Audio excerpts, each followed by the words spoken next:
고난과 시련이 올 때 우리는 사람마다 그 고난과 시련 앞에 반응하는 것이 각각 다릅니다. 오늘 본문에 나오는 바울과 실라는 억울한 일로 그가 감옥에 갇혀서 40이 넘는 쇠조각이 들어있는 그 채찍으로 맞으면서 착고에 차여서 고통 중에 있었습니다. 그들이 할 수 있는 것이 있다면 아파서 고통 소리 속에 신음소리를 내는 것밖에 없었습니다. 그러나 이 사도행전의 역사 속에 바로 이 복음의 역사를 위하여 살아가는 바울과 실라는 생각이 조금 달랐습니다. 바울과 실라는 그 고난과 어려움 가운데서 믿음의 삶을 이 감옥 안에서도 여전히 보여주고 있습니다. 우리가 시련과 어려움이 올 때도 예수 믿는 사람으로 살아갈 때 우리는 어떤 모습으로 살아가야 되는가?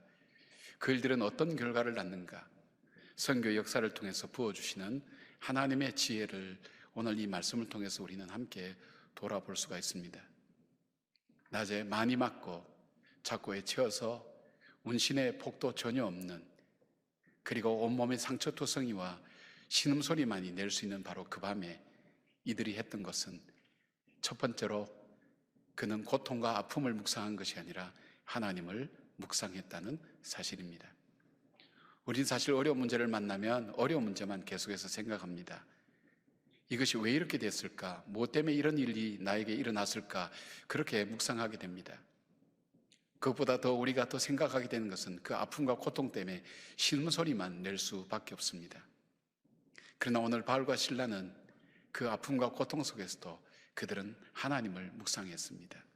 하나님께 자기 인생을 초점 맞췄습니다. 그 이유는 몇 가지가 있습니다. 제일 먼저 볼 수 있는 것은 바울은 자기 인생을 해석하는 나름대로의 해석의 원리가 있었습니다. 우리가 잘 아는 것처럼 로마서 8장 28절의 말씀입니다.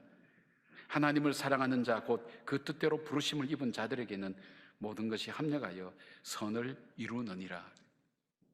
지금은 내 삶이 이해하지 못하는 아픔과 고통이 있다 할지라도 하나님을 믿고 하나님을 사랑하는 자에게 베푸시는 하나님의 역사하심은 우리는 다 이해하지 못하고 알 수 없어도 하나님은 반드시 선하게 일들을 이루어 가실 거라는 그 믿음을 그는 묵상합니다. 그리고 또 하나 그가 하나님을 묵상하는 이유가 있습니다. 그것은 하나님의 인도하심입니다. 그가 아시아로 복음을 전하기 위해서 가려고 할 때 성령께서 막았습니다. 이 마게도냐로 와서 우리를 도와달라는 환상을 보고 들어와서 배를 타고 바로 이 마게도냐를 와서 도착한 것이 이 빌립보입니다. 빌립보 이 지역에 와서 그가 감옥에 들어 있었습니다. 그때도 그는 자기의 계획과 뜻이 막힐 때 이렇게 고백합니다. 사도행전 16장 10절에 바울이 그 환상을 보았을 때 우리가 곧 마게도냐를 떠나기를 힘쓰니 이는 하나님이 저 사람들에게 복음을 전하라고 우리를 부르신 줄로 인정함이로라. 내 계획과 내 뜻이 되어지지 않을 때, 내 마음대로 되어지지 않을 때, 우리가 가야 될 분명한 이유가 있음에도 불구하고 그것이 막히고 그것이 되어지지 않을 때 포기하고 좌절하고 그것 때문에 무슨 일일까 생각하지 않고 거기에도 하나님의 인도하심이 있다는 사실을 그들은 믿었기 때문입니다.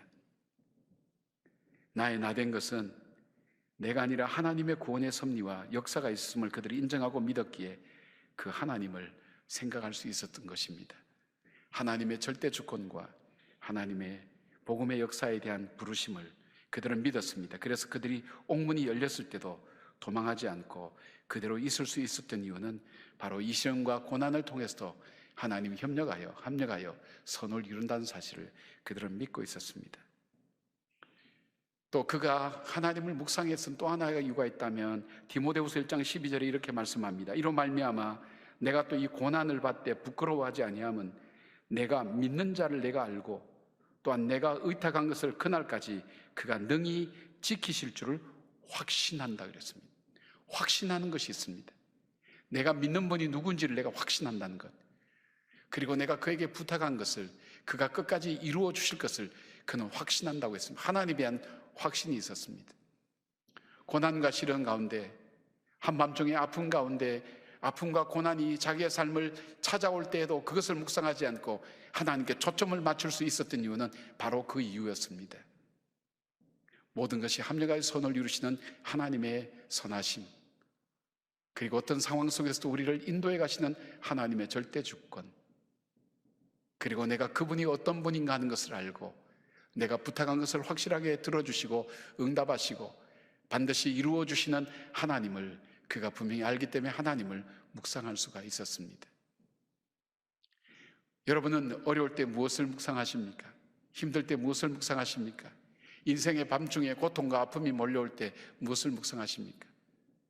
우리의 묵상, 자연스럽게 묵상이 되어지고 생각되어지는 것을 떠나서 우리가 그 가운데서도 능히 합력하여 선우리실 그 하나님을 바라볼 수 있다면, 그리고 오늘 내가 가는 길이 이해할 수 없는 길이라도 이 길 가운데도 하나님이 내 삶을 인도하고 계신다는 것을 우리가 고백할 수 있다면, 그리고 내가 그 하나님은 결단코 변치 않고 나를 끝까지 붙드시고 포기치 않고 그리고 나에게 행하신 모든 일들을 선하게 인도해 가실 그 하나님이라는 것을 우리가 분명히 믿을 수 있다면 우리는 이 하나님 묵상할 것입니다.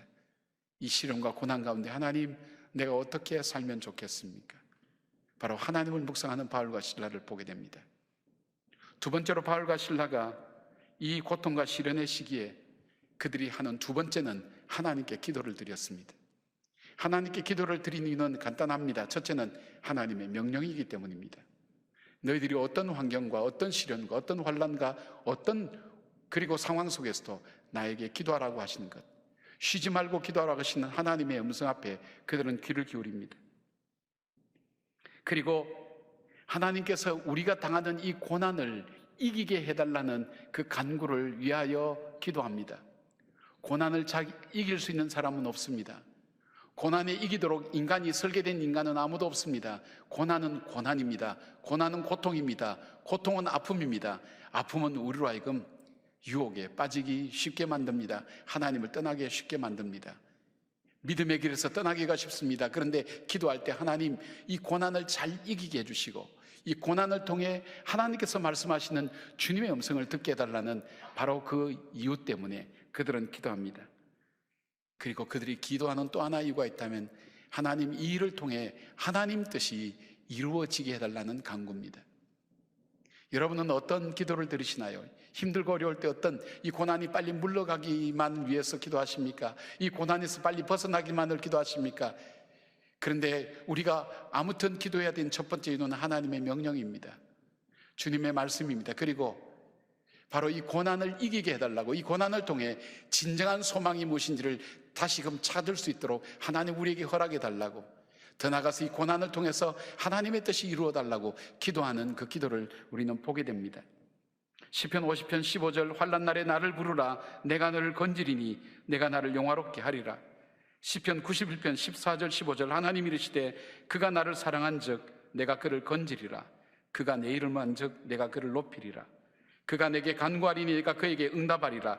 그들이 환난 당할 때에 내가 그와 함께하여 그를 건지고 영화롭게 하리라. 이것이 기도하는 두 번째 이유기도 합니다. 여러분, 사실 시련과 고난과 아픔이 몰려오면 기도하기가 쉽지 않습니다. 그러나 이 믿음을 붙들고 있는 바울과 실라는 그 가운데서 그들은 기도했습니다.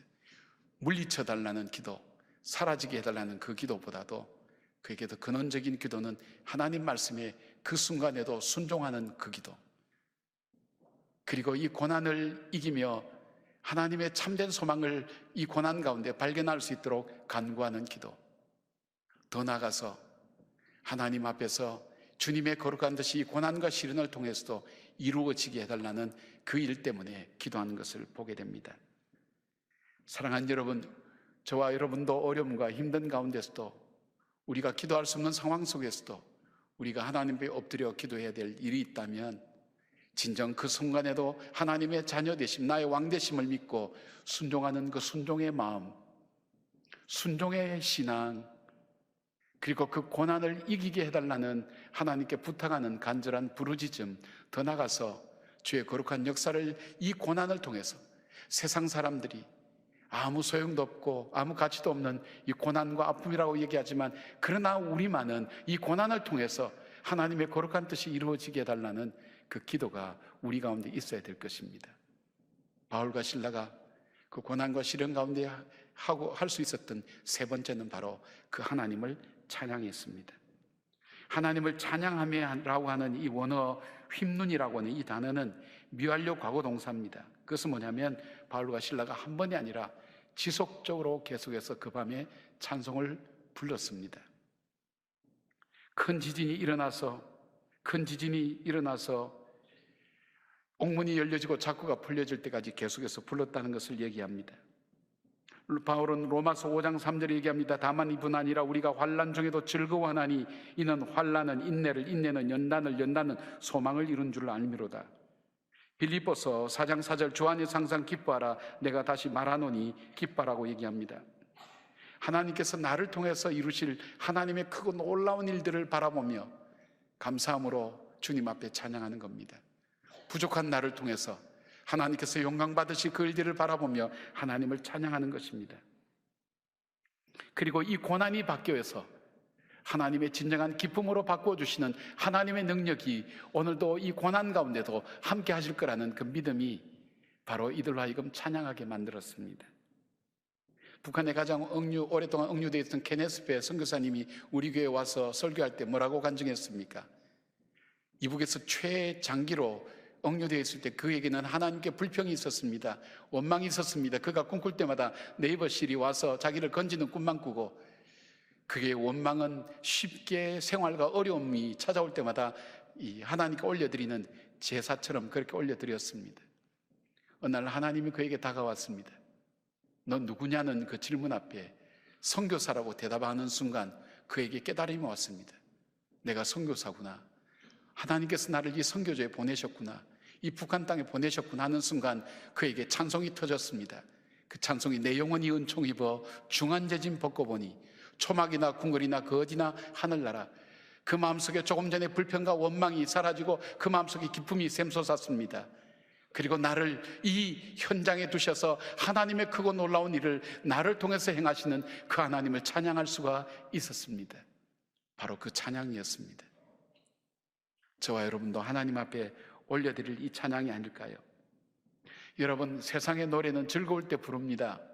슬픈 노래는 슬플 때 부릅니다. 그러나 찬송은 우리가 고난과 슬픔 가운데서도 부를 때에 그 고난과 슬픔을 하나님께서 바꾸어 주시고 새롭게 하시는 하나님의 능력을 우리가 체험할 수 있는 중요한 기회가 됩니다. 슬플 때 더 많이 찬양하시길 바랍니다. 아플 때 더 많이 찬양하시길 바랍니다. 낙담될 때 의지적으로 찬송하시길 바랍니다. 절망될 때, 원망될 때 하나님 앞에 찬송하시길 바랍니다. 그 찬송을 통해서 하나님께서 열어가시는 주의 역사가 있다는 것입니다. 자, 시련과 고난이 올 때 하나님을 묵상하고 기도하며 그리고 찬양했던 이들에게 하나님께서 열어가셨던 하나님의 하셨던 역사가 있습니다. 그것은 뭐냐면 복음을 증거할 기회를 하나님이 주셨다는 사실입니다. 여러분, 전도하려고 보십시오. 전도가 쉬운지요? 지금 사도행전은 초대교회의 역사가 어떻게 이루어진지를 말씀해 가고 있는 과정입니다. 어떻게 선교가 이루어지는 것을 이야기하고 있습니다. 그냥 전도하려고 볼 때 전도가 되겠습니까? 옥문이 열리고 작고가 풀어질 때 간수는 이 죄수가 도망가고 나면 얼마나 고문당하다가 죽는 걸 알기 때문에 스스로 자결하려고 할 때 우리가 안에 있다고, 우린 도망가지 않았다 그럴 때 성경이 여기는 등불이라고 됐지만 등불을 여러 개 들고 와서 확인해 봅니다. 죄수들이 그 안에 있을 때에 그 간수는 두려운 마음으로 엎드립니다. 우리가 어떻게 하여야 내가 구원을 받을까? 그때 유명한 저와 여러분이 잘 아는 주 예수를 믿으라. 그러면 너와 내 집이 구원을 얻으리라는 그 말씀이 바로 여기서 선포되고 있습니다. 바로 그 고난과 시련 가운데서 하나님을 묵상하고 기도하고 찬송을 불렀더니 그 속에 있는 죄수들이 그 찬송을 다 듣고 그 옥문이 열리며 작구가 풀려지며 나타나던 역사는 바로 구원의 역사가 나타난 겁니다. 선교의 역사가 일어난 것입니다. 한 사람이 구원받은 것입니다. 한 사람이 구원받은 것이 아닙니다. 이 사람이 자기 가정으로 이 사람들을 데려가서, 바울과 실라를 데려가서 자기 가족들이 다 세례받게 만들었습니다. 한 가정을 구원하게 된 겁니다. 한 가정만 구원하는 것이 아닙니다. 이 도시를 하나님은 구원받게 하시고 이 도시에 하나님의 교회가 세워지게 만드셨던 것입니다. 이들이 한 것은 아무것도 없습니다. 이들이 한 것은 고통과 아픔이 올 때 그 하나님을 믿고 그 하나님을 바라보며 그 하나님을 묵상했을 뿐인데, 고통과 시련 가운데 기도하라고 말씀하신 하나님 말씀 앞에 순종하며 이 고난을 잘 이기게 해달라고 기도했을 뿐인데, 그리고 이 속에서도 하나님의 영광 나타나도록 기도했을 뿐인데, 고난과 시련이 왔을 때 그들이 찬송한 것은 나를 통해 크고 놀라운 하나님 뜻 이룰 걸 기억하며 생각하며 감사함으로 찬송을 올려드린 것뿐이 없는데, 하나님은 생명의 열매를 맺고 가정을 구원시키고 이 도시를 구원시켜 나가는 것을 보게 됩니다. 제일 처음 와서 이 바울과 실라는 루디아라고 하는 자주장사 그 여자를 구원했습니다. 상류층입니다. 두 번째로는 귀신 들린 여인으로 노예입니다. 천민입니다. 세 번째는 간수는 주로 중산층에 속했습니다. 감옥문만 열린 것이 아니라 복음의 문이 열리고 성교의 문이 열려지고 주의 역사심이 나타난 것입니다. 그리고 각계 각층을 다 전도함으로 복음의 보편성에 대한 것을 증거하고 증명하는 놀라운 하나님의 역사가 나타난 것을 봅니다. 사랑하는 여러분, 우리는 시련과 어려움을 떠나서는 살아갈 수가 없습니다. 한밤중에 그렇게 시작하는 것처럼 우리 인생이 어느 날 갑자기 한밤중에 시작되는 그런 인생이 우리에게 다가올 때가 있습니다. 우리 힘으로 아무것도 할 수 없을 때, 갇혀있을 때, 묶여있을 때, 채찍으로 맞아서 아픔과 고통으로 괴로워하고 있을 때, 그 순간 우리는 어떻게 지내기를 원하는가? 하나님 그 순간에 바울과 실라가 보여주었던 귀한 믿음의 모습들을 오늘 우리에게서도 보기를 원합니다. 왜냐하면 주님의 역사는 계속되어야 되기 때문입니다. 주님의 성령은 계속되어야 되기 때문입니다. 고난과 시련이 나에게 올 때 그 고난과 시련을 이유를 묻지 말고, 그리고 그것에 대해서 묵상하는 것이 아니라 그 가운데서도 능히 나의 왕 되신 그 주님을 묵상하고, 능히 이 가운데서도 나를 포기치 않고 붙드시는 그 하나님을 우리가 묵상할 수 있다면, 가장 어려운 순간에도 기도하라고 말씀하신 그 말씀 앞에 우리가 순종할 수 있다면, 그 고난을 이기게 해달라는 도와주시는 하나님을 향해 우리가 기도할 수 있다면, 그리고 그 가운데서도 아버지의 영광이 드러나기를 간구하는 그 간구를 올려드릴 수 있다면, 더 나아가서 그 가운데서도 찬송을 부를 수 없을 때 그 찬양을 부를 수 있다면 우리의 옥문은 분명히 열려질 겁니다. 창구는 분명히 열려질 겁니다. 그것이 기적이 아니라 생명이 살아나는, 교회가 회복되는 놀라운 역사가 있게 될 것입니다. 독일이 히틀러 정권이 들어섰을 때 교회를 정치 집단화시키려고 하는 히틀러의 저항에서 고백교를 세웠던 여러분 잘 아는 보네포 목사님이 계십니다. 이분은 1943년도 체포됩니다. 전쟁이 한참 벌어지는 1943년도 체포됩니다. 그가 2년여 그 감옥에 있다가 히틀러가 자살하기 3주 전에, 그리고 이 독일이 항복하기 한 달 전에 그는 처형을 당하게 됩니다. 마지막 겨울을 보내던 1944년 12월 17일로 기억합니다. 그의 옥중서신 마지막 편에 그는 70된 노모 어머니에게 쓰는 편지, 약혼 3개월 만에 감옥에 들어온 자기가 그 친구에게 보내는 그 편지 속에서 마지막 이런 편지를 쓰게 됩니다. 그 선한 힘에 고요히 감사하여 그 놀라운 평화를 누리네. 나 그대들과 함께 걸어가네. 나 그대들과 한 해를 여네. 지나간 허물 어둠의 날들이 무겁게 내려온 짓눌러도 오 주여 우리를 외면치 마시고 약속의 구원을 이루소서. 그 선한 힘이 우리를 감싸시니 믿음으로 일어날 일 기대하네. 주 언제나 우리와 함께 계셔 하루 또 하루가 늘 새로워. 주께서 밝히신 작은 촛불이 어둠을 헤치고 타오르네. 그 빛에 우리 모두 하나 되어 온누리에 비추게 하소서. 그 선한 힘이 우리를 감싸시니 믿음으로 일어날 일 기대하네. 주 언제나 우리와 함께 계셔 하루 또 하루가 새로워. 이 고요함이 깊이 번져갈 때 저 가슴 벅찬 노래 들리네. 다시 하나가 되게 이끄소서. 당신의 빛이 빛나는 이 밤 그 선한 힘이 우리를 감싸시니 믿음으로 일어날 일 기대하네. 주 언제나 우리와 함께 계셔 하루 또 하루가 늘 새로워. 그가 죽기 4개월 전에 썼던 글입니다. 죽음의 그림자가 짙게 드리우고 절망이 이제는 몸에 배어서 그 마음속에 더 이상 노래할 수 없을 때 그 어둠을 뚫고 나왔던 그 심령의 고백, 그 하나님의 선한 힘이 오늘도 나를 주장하고 나를 붙들고 계신다는 것, 믿음으로 고백하며 살아가는 그 믿음의 역사가 일어날 그 일들을 기대하며 하나님의 선하신 역사를 바라본다. 그리고 이 어둠 가운데서도 우리 인생의 촛불을 밝히시고 그 빛을 통해 어둠을 물리치시는 그 하나님의 사랑을 바라본다는 그의 놀라운 고백은 오늘까지도 절망과 아픔 속에 이 밤을 지내는 수많은 사람들 가슴 속에 믿음을 잃지 않고 소망을 가지고 살아가는 중요한 삶의 이정표가 되었습니다. 사랑하는 청년들, 힘든 세상 살고 있다고 많이들 얘기합니다. 트렌드 2020이라는 김난도 교수가 쓴 글을 읽으면서 느끼는 것이 너무 많습니다. 이 시대 속에 청년뿐 아니라 누구든지 살아가기 어려운 시대를 살아가고 있다는 것. 어쩌면 2020년 한국 사회는 한 번도 가보지 못한 그 길을 걸어갈지도 모릅니다. 한 번도 해보지 못한 일들을 우리는 경험할지도 모릅니다. 지금의 어둠은 더 큰 어두움으로 우리의 삶 속에 다가올지도 모릅니다. 그러나 우리 속에 빛을 밝히시는 그 주님을 인하여, 그리고 믿음으로 행하는 그 믿음에 만들어갈 그 놀라운 기적과 이적의 역사를 향하여 약해지지 않고 뒤로 물러나지 않고 좌절하지 않고 하나님 말씀에 서서 믿음으로 살아갈 우리 청년들 되기를 진심으로 바랍니다. 진심으로 축복합니다. 기도하겠습니다.